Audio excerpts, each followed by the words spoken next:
నమస్తే అక్క. హలో, ఎలా ఉన్నారు? సూపర్. జై తెలంగాణ. తెలంగాణ. ఇప్పుడు దేశ విదేశాల్లో ఈసారి మన బతుకమ్మ మారుమోగిపోతుంది. సో మీరు బ్యాక్ టు బ్యాక్ ఈవెంట్ చేస్తూ వస్తున్నారు, బతుకమ్మ వేడుకలో పాల్గొంటూ వస్తున్నారు. సో ఎలా ఉంది స్పందన, ఎలా ఉంది ఈసారి ప్రత్యేకించి మన భారతదేశంలో చింతమడక నుండి ప్రారంభించి కోల్ బెల్ట్, మా జాగృతి ఆఫీస్ అన్నీ చేసుకుంటూ కొత్త దేశాలు ఖతర్, మాల్టా, యూకే అన్నిటికి వచ్చాం.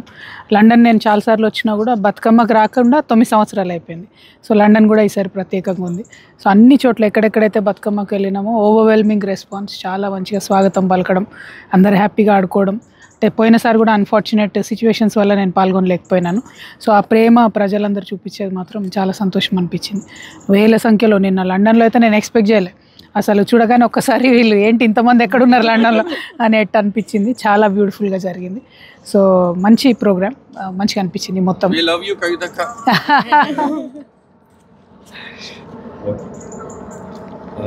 రాజకీయ పరంగా కొన్ని ప్రశ్నలు అడగాలనుకుంటున్నాను. సో ఇప్పుడు అందరికి తెలిసిన విషయమే.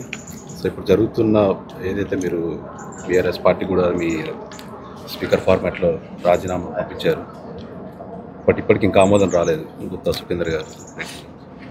సో మీరు ఇంకా ఉన్నట్ట బీఆర్ఎస్లో లేనట్ట?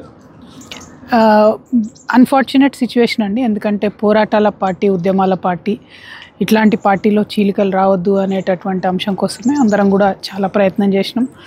ఎప్పుడు ఎక్కడ ఎంత ఇబ్బంది అయినా కూడా తగ్గి పార్టీ బాగుండాలి, ఈ పార్టీ వల్ల తెలంగాణ బాగుండాలనే ఉద్దేశంతో కంటిన్యూస్గా నేను పనిచేస్తూ వచ్చిన. చాలా అవమానాలు ఎదురైనాయి, చాలా ఇబ్బందులు ఎదురైనాయి, చాలా పొలిటికల్ పార్టీస్లో జరుగుతుంటాయి. నా విషయంలో అన్ఫార్చునేట్లీ ఏంటంటే నా ఓటమి దగ్గర నుండి, నాకు పర్సనల్గా నేను సఫర్ అవడం దగ్గర నుండి ఇవన్నీ మీరంతా కూడా చూస్తూ వచ్చారు. ఎందుకంటే మనం ఉద్యమ పార్టీలోంచి, ఉద్యమ బ్యాక్గ్రౌండ్లోంచి వచ్చినాం కాబట్టి ఏదున్నా ప్రజలకే చెప్పుకుంటాం. కష్టం వచ్చిన ప్రజలతోనే చెప్పుకుంటాం, బాధైన ప్రజలతోనే చెప్పుకుంటాం, సంతోషమైన ప్రజలతోనే పంచుకుంటాం. కానీ నేను ఒక ఆడపిల్లను కాబట్టి కుటుంబం బాగుండాలి, పార్టీ బాగుండాలనే ఉద్దేశంతో నేనెంత సఫర్ అయినా బయటికి ఎప్పుడు చెప్పలే.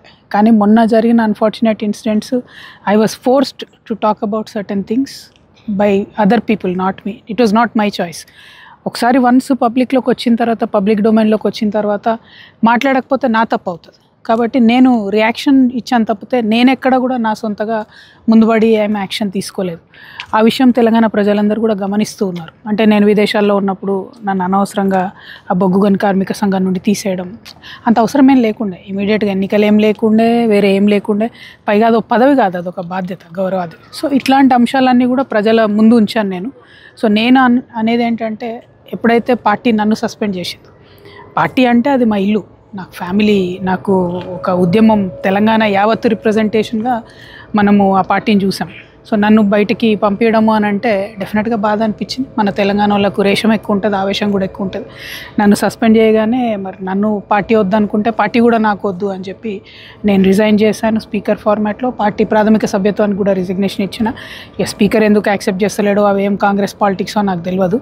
కానీ గట్టిగా నేను కూర్చొని ఆమోదింప చేసుకుంటాను. ఎందుకంటే ఒక నైతికంగా ఒక స్టాండ్ పాయింట్ ఉండాలి ఒక మనిషి అంటే.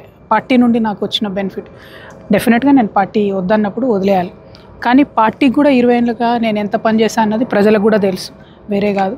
సో అల్టిమేట్గా వెరీ అన్ఫార్చునేట్ డెవలప్మెంట్స్. జరగరాంది జరిగింది.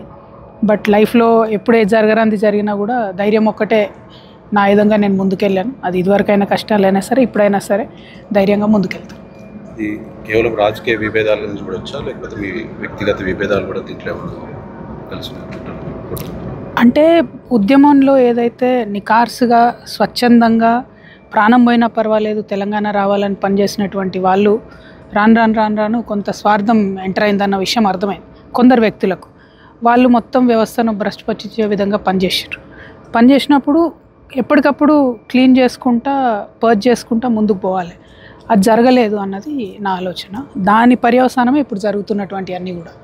సో అల్టిమేట్గా కొందరు వ్యక్తుల బెనిఫిట్ కోసం ఇంతమంది, ఇన్ని కోట్ల మంది ప్రజలు సఫర్ అవ్వడం అన్నది కరెక్ట్ కాదు. అది ఇప్పటికన్నా బీఆర్ఎస్ పార్టీ సరి చేసుకుంటే బాగుంటుంది. మీ రాజకీయ ప్రయాణంలో భాగంగా మీరు కొత్తగా పార్టీ పెట్టే ఆలోచన ఉందా?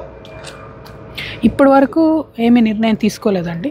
కాకపోతే తెలంగాణ జాగృతి ఏదైతే దాదాపుగా ఇప్పుడు 20th ఇయర్ తెలంగాణ జాగృతి పెట్టి, తెలంగాణ జాగృతి నుంచే ఒక దేశానికి ఒక రోల్ మోడల్ లాగా చూపిస్తాం ఖచ్చితంగా. సామాజిక తెలంగాణ అంటే ఎట్లా ఉంటుంది అనేటటువంటి ఒక ఎగ్జాంపులరీ వేలో జాగృతి నుండి ప్రజా పోరాటాలు చేస్తాం, జాగృతి నుండి పెద్ద ఎత్తున కార్యక్రమాలు చేస్తాం. అవసరం సందర్భం వచ్చినప్పుడు ప్రజలు కోరుకుంటే తప్పకుండా పార్టీ పెడతాం. అందులో పెద్ద పెట్టాలనా వద్దా ఇది శశబిషలు ఏం లేవు. తొవ్వ ఎంత కఠినమైనా పోవాలన్నప్పుడు పోవాల్సింది. సో ఇప్పుడు ఆ పరిస్థితిలో ఉన్నాను నేను. అది నేను బై చాయిస్ తీసుకోలేదు, ఫోర్స్ చేసి నాకు ఈ పరిస్థితి కల్పించారు. ఇట్లాంటి పరిస్థితి కల్పించినప్పుడు వెనకడుగేయడానికి నేనేం మామూలు బిడ్డను కాదు, నేను తెలంగాణ బిడ్డను, నేను కేసీఆర్ బిడ్డను. సో డెఫినెట్గా ధైర్యంగా నా పంతా ఎంచుకుంటా. కష్టమవుతుంది నాకు తెలుసు, కాకపోతే as of now political party decision తీసుకోలేదు. యాజ్ ఆఫ్ నౌ జాగృతిని స్ట్రెంథెన్ చేసుకుంటాం, జాగృతి పేరు మీద పనిచేస్తాం. ఇదివరకు జాగృతి పేరుతో చేసినటువంటి కార్యక్రమాలు ఇంకా కూడా విస్తరించుకుంటాం.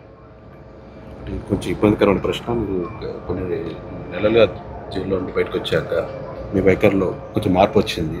అంటే కుటుంబ పరంగా, రాజకీయ పరంగా మీరు కొంచెం దూరం ఉన్నారు. ఇప్పుడు మీ వెనుక అంటే మీరు ఏకాకిగా చేస్తున్న ప్రయాణమా, లేకపోతే మీ వెనుక ఏదైనా జాతీయ పార్టీల ప్రోద్బలంగా అనేది ఉందా? బ్రదర్, జైలుకి వెళ్ళడం అనేది చాలా చాలా మార్పు తీసుకొచ్చింది నాలో. నేను చిన్నప్పటి నుంచి ప్రజలకు దగ్గరగా పెరిగిన, చిన్నప్పటి నుంచి ఊర్లో పెరిగినటువంటి వ్యక్తిని నేను. చిన్నప్పటి నుంచి కష్టాల దగ్గర నుంచి చూసినటువంటి వ్యక్తిని. కష్టాలు చూడడం వేరు, కష్టాలు అనుభవించడం వేరు. సో ఎప్పుడైతే నేను జైలుకి వెళ్ళి ఉన్నానో, ఒక సామాన్య మానవుడు మన భారతదేశంలో, ఒక సామాన్య స్త్రీ ఎట్లా ఉంటుంది, ఎంత ఇబ్బందిగా ఉంటుంది అనేది ఒక 6 నెలలు నేను భరించి ఉన్న, 5.5-6 నెలలు. సో ఫండమెంటల్గా ఇప్పుడు మనం మాట్లాడే అన్ని అంశాల పట్ల నా ఒక వ్యూ పాయింట్ని అది చేంజ్ చేసి, సో పాలిటిక్స్ని కొత్తగా ఎట్లా చూడాలి, ప్రజలను ఎంపవర్ చేస్తామని మాట్లాడే దాంట్లో రియల్ ఎంపవర్మెంట్, రియల్ చేంజ్ ఎట్లా తీసుకురావాలనేటటువంటిది ఇంగ్రెండ్ ఉంది నా బ్రెయిన్లో. డెఫినెట్గా నాకు అవకాశం వస్తుంది. వచ్చినప్పుడు మాత్రం తెలంగాణ సొసైటీలో ఖచ్చితంగా ఆ మార్పు తేవడం నేను ప్రయత్నం చేస్తాను. ఎందుకంటే దగ్గర నుంచి చూసిన ఏం అవసరము ప్రజలకు అనేది అర్థమవుతుంది కాబట్టి డెఫినెట్గా దానికోసం పనిచేస్తా. నేను జాతీయ పార్టీలు నా ఎన్నుకుంటే దాచుకునేదాన్ని కాదు. మళ్ళీ చెప్తున్నా, నాకు జాతీయ పార్టీలు ఏవి కూడా నా వెనకలేవు. జాతీయ పార్టీలో జాయిన్ అయ్యే ఉద్దేశం నాకు లేదు. No Congress, no BJP. బీజేపీకి నాకైతే డిఎన్ఏ కూడా సరిపోదు, సో క్వశ్చనే లేదు. కాంగ్రెస్తోని అది మునిగిపోయే పడవ. వాళ్ళు అబద్ధాలాడి తెలంగాణ ఆంధ్రాలు కలిపిన వాళ్ళు వాళ్ళే, మధ్యలో 369 మంది పిల్లల్ని చంపిన వాళ్ళు వాళ్ళే, 1200 మంది బిడ్డల్ని మొన్నటి తెలంగాణ ఉద్యమంలో చంపిన వాళ్ళు వాళ్ళే.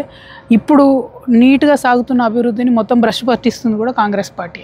సో కాంగ్రెస్ పార్టీలో నేను చేరినంత మాత్రాన అందులో ఏదో కొత్తగా మార్పు రాదు, నాకు అవసరం లేదు ఆ పార్టీతో. సో అటువంటి ఆలోచన కూడా లేదు. లాస్ట్ ఎన్నికల్లో బీఆర్ఎస్కి పెద్దగా ఓటమి చవి చూసింది, కాంగ్రెస్ కూడా పెద్దగా పనిచేయట్లేదు. సో ఖచ్చితంగా ఒక ఆల్టర్నేట్ పార్టీ అనేది తెలంగాణలో ఆవశ్యకత ఉందని మీరు అనుకుంటున్నారు? అంటే ఒకటి 3-3.5 సంవత్సరాలు ఉంది ఇంకా ఎలక్షన్కి. ఇప్పుడు చాలా మార్పులు వస్తాయి. ఒకటి బీసీ రిజర్వేషన్ల కోసం నేనే కొట్లాడుతున్నాం ముంగటుండి. 2 మహిళా రిజర్వేషన్ల కోసం నేను కొట్లాడినాం, అది సాధించుకున్నాం. ఇప్పుడు 33% మహిళా రిజర్వేషన్ వస్తుంది. నెక్స్ట్ కాన్స్టిట్యుయెన్సీస్ డీలిమిటేషన్ అవుతాయి. నెక్స్ట్ జమిలీ ఎలక్షన్ గురించి మాట్లాడుతున్నాం. So there are multiple factors. ఈ మల్టిపుల్ ఫ్యాక్టర్స్ మధ్యలో పాలిటిక్స్ ఎట్లా చేంజ్ అవుతుందో, ఎట్లా ఎమర్జ్ అవుతుందో వేచి చూడాలి. వేచి చూసి అది అల్టిమేట్గా తెలంగాణ ప్రజలకు బెనిఫిట్ అవుతుంది అనుకుంటే పార్టీ పెట్టుడు ఎంతసేపు 2 నిమిషాల పని, పోయి రిజిస్ట్రేషన్ చేసి పార్టీ పెట్టారు. పాయింట్ అది కాదు. నేను పార్టీ పెట్టడం వల్ల ప్రజలకు ఏం లాభం అన్నది ఆలోచించాలి. సో ఈ మొత్తం సిచ్యువేషన్ అనలైజ్ చేసుకొని సమయం సందర్భం ఉంటే, అవసరం ఉంటే స్టెప్ తీసుకోవచ్చు. కానీ I will watch, wait and watch. జాగృతి ద్వారా మీరు బీసీ రిజర్వేషన్లపై పోరాటం చేస్తున్నారు. సో ఇంకా ముందు కూడా మీరు జాగృతి కార్యాచరణ ప్రణాళిక ఎలా ఉంటుంది దీనికి? ఇప్పుడు as we are speaking Vamshi, as we are speaking అక్కడ ఇండియాలో మనం లండన్లో ఉన్నాం, నేను ఫ్లైట్ ఎక్కాలి. యాజ్ వీఆర్ స్పీకింగ్ ఇండియాలో బీసీ రిజర్వేషన్ మీద ఒక జీవో ఇచ్చారు, ఎలక్షన్ నోటిఫికేషన్ కూడా వచ్చిందని చెప్తున్నారు.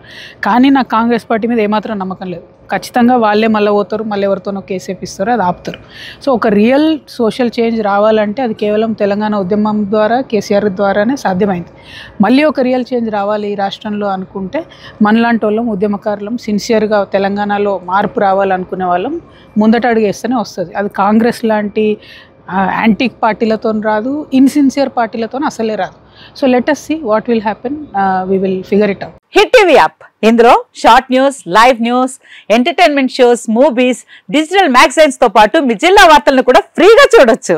ఇంకెందుకు ఆలస్యం, వెంటనే హిట్ టీవీ యాప్ ని డౌన్లోడ్ చేసుకుని ఫ్రీగా ఎంటర్టైన్మెంట్ పొందండి. Hit TV app, hit TV app, please download hit TV app. Hit TV app ని ఫ్రీగా డౌన్లోడ్ చేసుకుని ఎంజాయ్ చేయండి. మీకు నచ్చిన ఎంటర్టైన్మెంట్ కోసం హిట్ టీవీ యాప్ ని ఫ్రీగా డౌన్లోడ్ చేసుకుని ఎంజాయ్ చేయండి. హిట్ టీవీ యాప్ ని డౌన్లోడ్ చేసుకుని ఆస్వాదించండి, ఆశీర్వదించండి. ఇంతమంది సెలబ్రిటీలు హిట్ టీవీ యాప్ ని డౌన్లోడ్ చేసుకోండి అని చెప్తున్నారంటే ఎంత మంచి యాప్ ఆలోచించండి.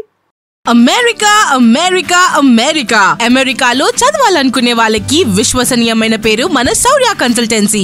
UK లో 1 year masters, UK లో 1 year masters, 2 years work permit up to 5 years visa. Contact Saurya Consultancy. Contact 89851 89851.